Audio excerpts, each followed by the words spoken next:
just use this plain, simple image. So you can have the stamp next to it.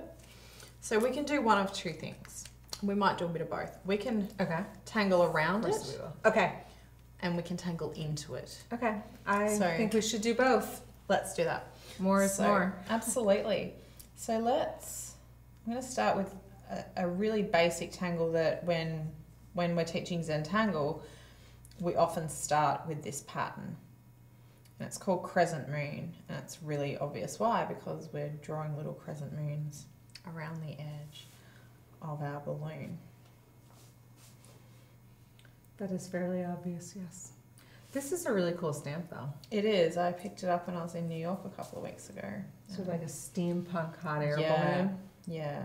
So, which, of course, steampunk is huge at the moment. There's a lot of steampunk around.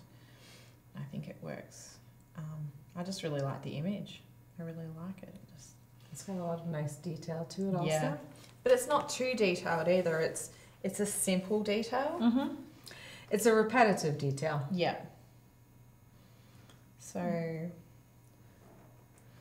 I'm not going to do it all the way around. I'm just going to do it part of the way around. Okay. To show you how this is going to work. Yeah. So we start adding.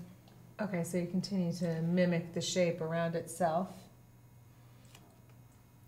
Quilters call this an echo, I believe, when they add lines around the outsides. My quilting friend told me that. Zentanglers call it an aura. Okay. Oh, nice. You can call it whatever you want.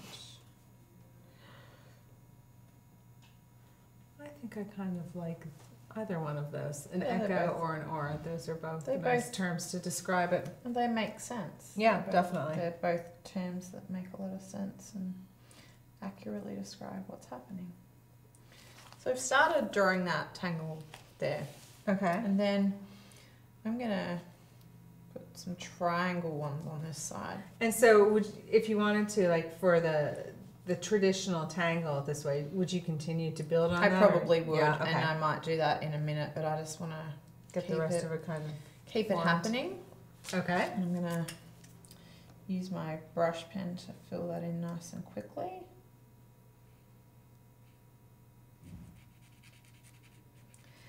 And for a project like this, I think again you could use it in so many different ways. You could use it as a card, you could use it as a small piece of art, you could add it to maybe your art journal. Sure, or a scrapbook page as an embellishment on a scrapbook page.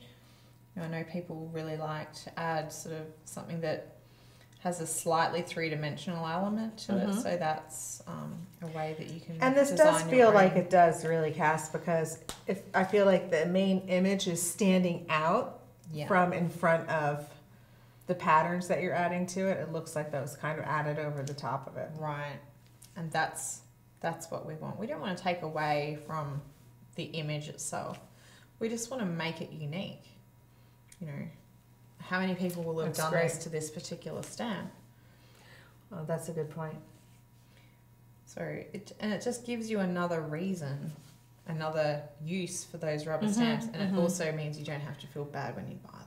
And it really makes them, it really individualizes them. It really does. That's a good point. I really like that part of it. I like the idea of taking a product and making it your own and making it unique. And it's not hard to do. Sometimes a little bit of black or white pen and a few patterns really adds something to it. So I've given them all 3 spikes. I want to jump in here. Okay. I want to start adding some spirals into some of these. Oh, that's a nice idea too. Use the shapes that are already there as my guides. Very cool. I can imagine what that would look like if we took the time to fill all of them in. That would be crazy. It could look pretty crazy. And a really cool thing you could do is you could, like just a couple of them, do it in red pen. Oh, yeah. Just to really pop that right up. So you could just do a few different ones there. You could also just draw some dots into the center of some of them. Now, I know in a little while we're going to talk about how to color some of these also. So the question I have leading into that is twofold. The ink that we used with the stamps, that is like an archival ink. So archival it and won't- waterproof, so okay. it shouldn't Okay, smudge. so that was the first part of that question. Sure. And the second part is the pen itself. Like if we go to color over that with like a wet medium. Waterproof, Okay. archival, India ink. That's Okay. why I use them. Okay. So that we don't have any of those issues. See how we've got these sort of Wings, propeller kind of, type thing? They look kind of like wings though, but yeah. So I'm just gonna. Who knows what they are? It's steampunk. It can really be whatever you want it to be. I don't know that scientifically or technologically you can explain that. Oh, those are cute. Little misty sort of looking things. And then on the top, I'm going to draw some little sort of grassy, bug looking. It's one of my favorite ones too. Type stuff. I really like that. And just looks like it's just making this an entirely different image without really losing the spirit of the image in the first place. I think you're definitely adding to the spirit of it when you do something like this. Well, especially for a stamp like this, is what I mean. Exactly. It's a really cute image.